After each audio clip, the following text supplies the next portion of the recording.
Bonjour à tous et bienvenue sur canalturf.com sur cette rubrique 100% pro.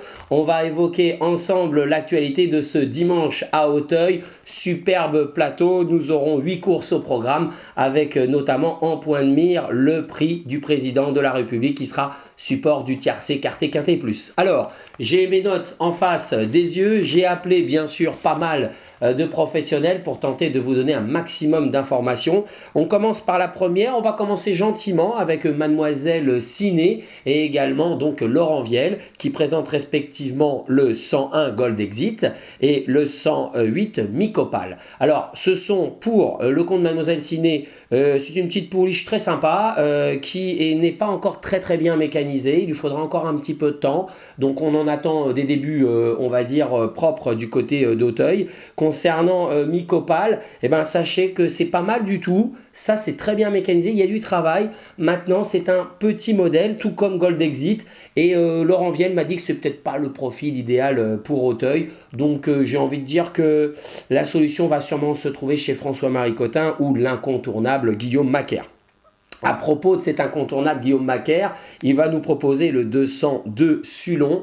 C'est un cheval qui est redouté par bon nombre des professionnels dans cette épreuve et notamment Philippe Pelletier que j'ai interviewé. Il compte sur le 201 Santo Conti. Pour lui, c'est une vraie chance pour terminer dans les 3-4 premiers. Le seul problème, c'est le fameux Guillaume Macaire Sulon qui semble imbattable d'après l'entraîneur, donc Philippe Pelletier. Donc on notera en point de mire ces deux chevaux pour tenter, pourquoi pas, de faire un couplet. On rebondit directement dans le grand rendez-vous du jour. Alors, la quatrième course du programme qui sera support du Quintet, le président de la République. Le 401 Pollard Rochelet, le 402 Don Mirande sont redoutés par bon nombre de professionnels.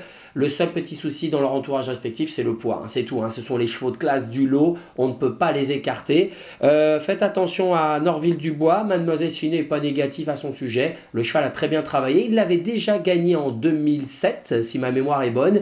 Et on y croit à l'écurie pour aller chercher un lot. Concernant Mister du Turf, Arnaud Chaillet, tous les feux sont au vert. Alors on sait que le gagnant du lutteur n'est jamais vraiment le gagnant du président maintenant. Il faut savoir que le cheval est tellement en progrès, il a tellement été impressionnant qu'on ne peut pas l'écarter.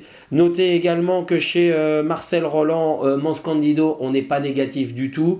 L'un des garçons d'écurie pense que le cheval n'a pas fait sa course en dernier lieu et qu'il peut remettre les pendules à l'heure.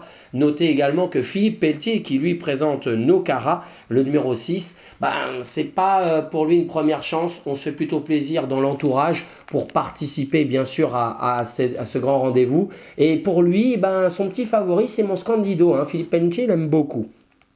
On continue avec la revue d'effectifs. Deux ex-machina, le numéro 11 et Rescato de Luz, le numéro 12, vont partir également avec la confiance respective de leur entourage. Ce sont des chevaux qui peuvent créer la surprise. Et puis, je note également, sans doute, la meilleure chaleur, le numéro 15, Mon Milord. Tous les feux sont au vert chez Jean-Louis Guay. Alors c'est vrai que son cheval a été impressionnant en dernier lieu, mais Jean-Louis me disait qu'effectivement son cheval va notamment aborder une distance qu'il affectionne.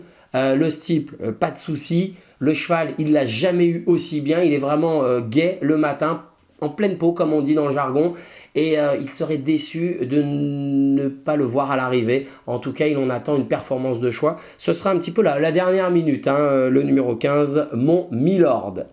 Allez, on continue avec la suite des petites notes. La 7e, alors c'est un steep réservé à des 5 ans et c'est là que Philippe Pelletier m'a paru le plus chaud avec notamment ses deux pensionnaires mais surtout le 708 La Vircade.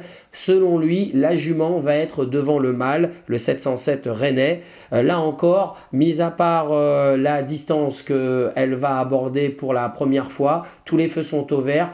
Il m'a dit que la jument était vraiment très fleurie, elle était vraiment très bien le matin et j'ai senti l'enthousiasme de son mentor qui la voit effectivement très bien courir et la voir dans le coup. Ce sera ma meilleure chaleur pour ces notes de la 7e. Notez que Rennais va bien courir, lui la distance pas de souci, Il aurait préféré peut-être un terrain un peu plus souple, mais on va quand même arroser, hein. Il y a le prix du président de la République, on ne peut pas se permettre d'avoir un terrain trop ferme avec le soleil qui brille en ce moment. Et puis on termine avec la 8e. Alors dans la 8e, j'ai combien de notes? Principalement 2, celle de Philippe Chemin. Attention à Sable Désongré, le 801, il pourrait créer la sensation. Alors c'est vrai qu'en valeur, il est pris 2 kilos en dessous par rapport à son compagnon de boxe, donc le 807 Nono Désongré. Maintenant, vous noterez que les deux ont superbement travaillé. Il me disait que Sable Désongré, le 801, est monté en gros progrès sur sa course de rentrée, que la distance est ok.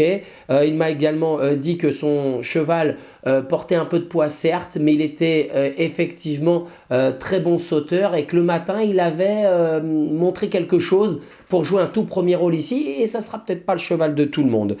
Concernant donc Nono Désongré, son compagnon de boxe va lui donner une bonne réplique. C'est un cheval qu'il ne faut surtout pas sous-estimer au moment du départ, et j'ai compris que pour Philippe Chemin, ses chevaux étaient non seulement compétitifs, mais prêts à en découdre pour la victoire. Donc faites attention à eux. Alors, j'allais oublier de vous parler d'une note qui est quand même importante, c'est celle de Jean-Paul Gallorini. Alors, vous le savez, Jean-Paul a été l'invité de canalturf.com. J'étais très fier de cette interview, puisque vous le savez, Jean-Paul Gallorini n'est pas très fervent de tout ce qui est interview au niveau notamment des interviews presse. Alors, tout ça pour vous dire que je travaille avec lui en tant qu'agent de jockey, et notamment Thomas Huette que vous connaissez, et je suis en relation étroite avec Rémi, son premier garçon. Alors justement, il me parlait de Le Jonchet, le 804. Alors le Jonchet va faire une rentrée, mais le cheval est très très bien physiquement, il court toujours bien sur sa fraîcheur, et d'après Rémi, le premier garçon, il est déjà compétitif pour rentrer dans la bonne combinaison. Alors ça peut être très sympa parce que à mon avis, il va y avoir une cote concernant le Jonchet. Voilà, j'espère que vous avez pris note de toutes ces informations, en espérant bien sûr qu'elles soient fructueuses au moment de voir les chevaux passer le poteau. Maintenant, il ne reste plus qu'à croiser les doigts, comme je le dis souvent, et de vous retrouver très bientôt sur canalturf.com, sur cette rubrique 100% pro. Très bon jeu à tous.